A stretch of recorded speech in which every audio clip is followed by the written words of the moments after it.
আজি তিনিচুকীয়া জিলালৈ চুবুৰীয়া ৰাজ্য অৰুণাচল প্ৰদেশৰ পৰা অহা সকলো পথ অৱৰোধ কৰে সদৌ অসম গোৰ্খা ছাত্ৰ সন্থাৰ তিনিচুকীয়া জিলা সমিতিয়ে।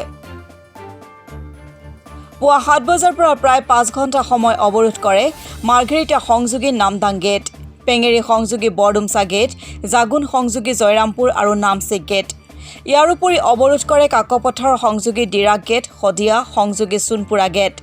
অপহৰণ কৰি হত্যা কৰা ১২ বছৰীয়া ৰোহিত বাহাদুৰ ছেত্ৰীৰ অভিযুক্তক ফাষ্ট ট্ৰেক আদালতৰ জৰিয়তে উপযুক্ত শাস্তি আৰু ছাত্ৰজনৰ পৰিয়ালক উপযুক্ত ক্ষতিপূৰণ প্ৰদানৰ দাবীত এই অৱৰোধ। আজি প্ৰায় ৫ ঘণ্টা সময় সম্পূৰ্ণ যাতায়াতে ব্যাহত হৈ পৰে তিনিচুকীয়া জিলালৈ আৰু অৰুণাচলৰ পৰা অহা সকলো পথ। সদৌ অসম গোৰ্খা ছাত্ৰ সন্থাৰ তিনিচুকীয়া জিলা সমিতিয়ে বিভিন্ন আঞ্চলিকৰ সহযোগত ৰূপায়ণ কৰা পথ অৱৰোধ কাৰ্যসূচীৰ ফলত ব্যাহত হৈ পৰে এই আন্তঃৰাজ্যিক পথসমূহ। যোৱা ২২ জুলাই তাৰিখে অৰুণাচল প্ৰদেশৰ লোহিত জিলাৰ তেজু থানাৰ অন্তৰ্গত ২৮ মাইলত স্কুলৰ পৰা ঘৰলৈ গৈ থকা অৱস্থাত দুটা দুৰ্বৃত্তই শদিয়া উদয়পুৰ গাঁৱৰ বাসিন্দা বৰ্তমান কৰ্মসূত্ৰে অৰুণাচলৰ ২৮ মাইলৰ অস্থায়ী বাসিন্দা নৰ বাহাদুৰ ছেত্ৰীৰ ১২ বছৰীয়া পুত্ৰ ৰোহিত বাহাদুৰ ছেত্ৰী নামৰ ছাত্ৰজনক অপহৰণ কৰি পিতৃ মাতৃৰ ফোনযোগে ২৫ লাখ টকাৰ মুক্তিপণ দাবী কৰিছিল। পাছত উক্ত দিনাই সন্ধিয়া অৰুণাচল প্ৰদেশৰ লোহিত জিলাৰ তেজু থানাৰ অন্তৰ্গত ২৮ মাইলত দুৰ্বৃত্তই অপহৰণ কৰি হত্যা কৰা ৰোহিত বাহাদুৰ ছেত্ৰী নামৰ ১২ বছৰীয়া ছাত্ৰজনৰ মৃতদেহ তেজু আৰক্ষীয়ে ২৮ মাইলৰ LV ৰোডৰ কাষৰ জংঘলৰ মাজত পুতি থোৱা অৱস্থাত উদ্ধাৰ কৰিছিল। অৰুণাচল প্ৰদেশৰ তেজু আৰক্ষীয়ে অপহৰণ কাণ্ডত জড়িত থকা নাজাচু টমাই আৰু গোবিন্দ তামাং নামৰ দুৰ্বৃত্ত দুটাক গ্ৰেপ্তাৰ কৰাৰ পিছতেই দুৰ্বৃত্ত দুটাৰ স্বীকাৰোক্তিৰ ভিত্তিত ২৮ মাইলৰ জংঘলৰ মাজত অভিযান চলাই গাঁত খান্দি পুতি থোৱা মৃতদেহটো উদ্ধাৰ কৰিবলৈ সক্ষম হৈছিল। আজি পুৱা ৭ বজাৰ পৰা প্ৰায় ৫ ঘণ্টা সময় অৱৰোধ কৰে মাৰ্ঘেৰিটা সংযোগী নামদাং গেট, পেঙেৰি সংযোগী বৰডুমছা গেট, জাগুন সংযোগী জয়ৰামপুৰ আৰু নামচিক গেট। ইয়াৰ উপৰি অৱৰোধ কৰে কাকপথাৰ সংযোগী ডিৰাক গেট, শদিয়া সংযোগী সোণপুৰা গেট। অপহৰণ কৰি হত্যা কৰা ১২ বছৰীয়া ৰোহিত বাহাদুৰ ছেত্ৰীৰ অভিযুক্তক ফাষ্ট ট্ৰেক আদালতৰ জৰিয়তে উপযুক্ত শাস্তি আৰু ছাত্ৰজনৰ পৰিয়ালক উপযুক্ত ক্ষতিপূৰণ প্ৰদানৰ দাবীত এই অৱৰোধ কাৰ্যসূচী গ্ৰহণ কৰে। পাছত অৰুণাচল চৰকাৰৰ প্ৰশাসনিক বিষয়া উপস্থিত হৈ প্ৰতিবাদকাৰীৰে অৰুণাচলত মিলিত হয়। আগছুৱে দাবী সম্বলিত স্মাৰকপত্ৰ প্ৰদান কৰে। পাছত সাময়িকভাৱে সংগঠনটোৱে অৱৰোধ কাৰ্যসূচী প্ৰত্যাহাৰ কৰে।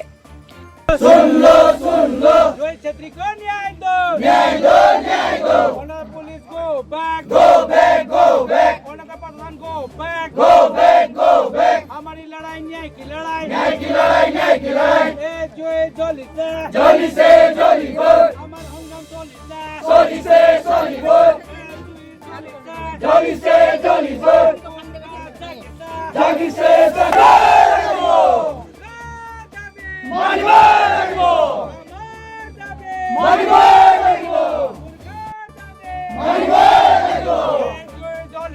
जोली से जोली बोल, हमार हंगाम जोली से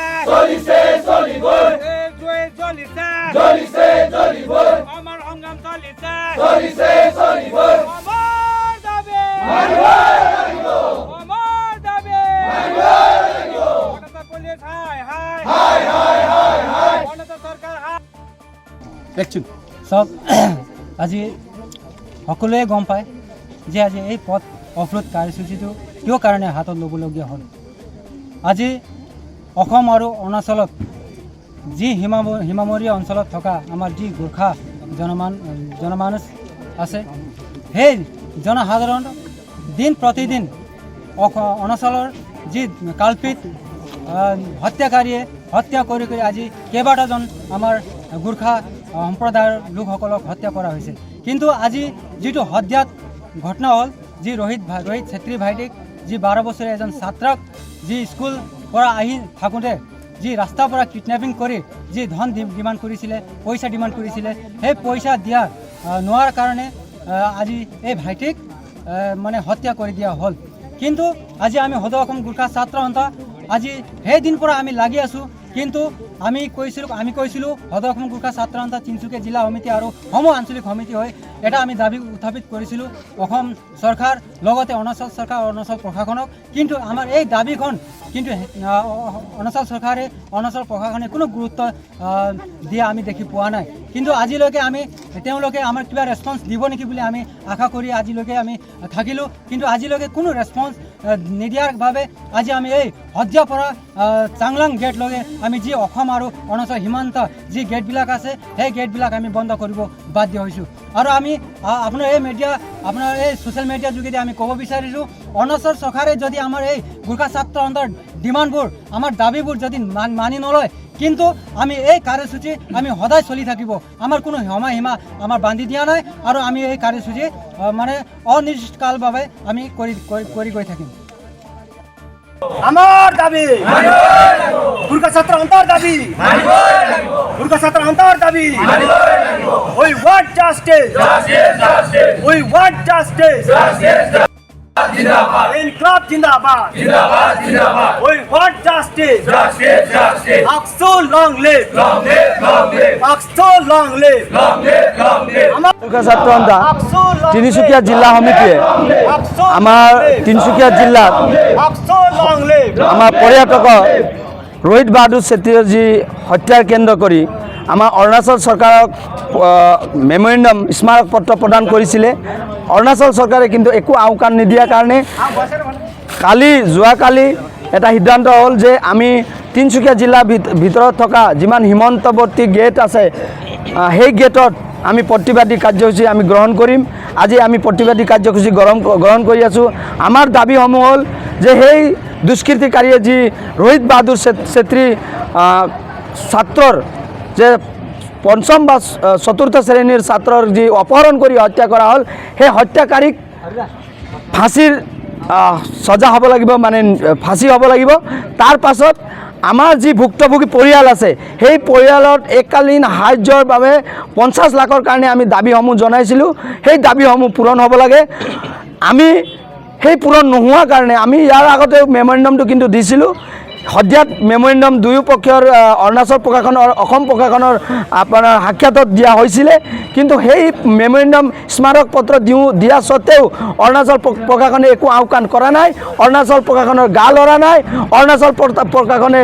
এই নিৰাপত্তাটো দিব পৰা নাই ছাত্ৰকেইটাৰ কিন্তু সেই যি দুষ্কৃতিকাৰীকো আজিলৈকে এটা ফাঁচি দিয়া মানে সিদ্ধান্ত গ্ৰহণ কৰিব পৰা নাই আৰু সেই ভুক্তভোগী পৰিয়ালকো একো সাহায্য আগবঢ়াব পৰা নাই আমি গোৰ্খা ছাত্ৰ সন্থা সেইকাৰণে তীব্ৰ ভাষাৰে আমি ক'ব বিচাৰোঁ যে অৰুণাচল প্ৰশাসন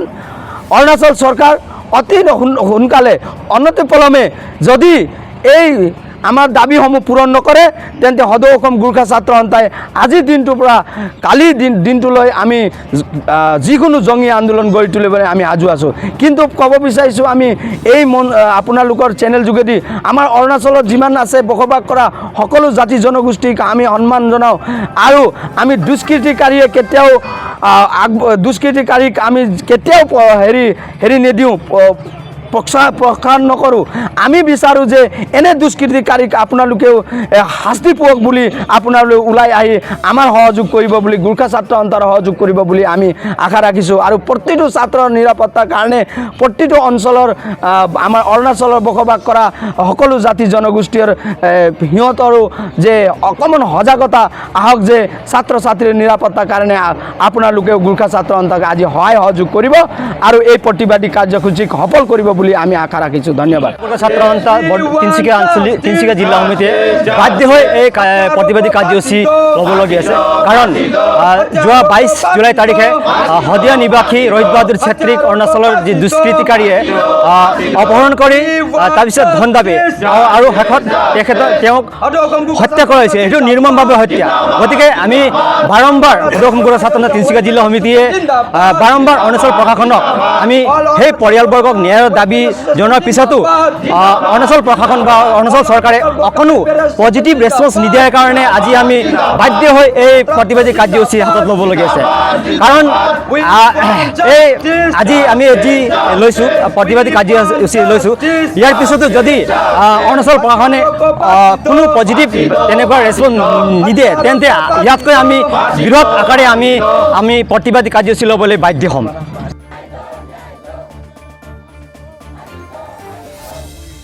মাৰ্গ্ৰেটাৰ পৰা অৰুণ ভূঞা ৰিপৰ্ট অসম টুডে।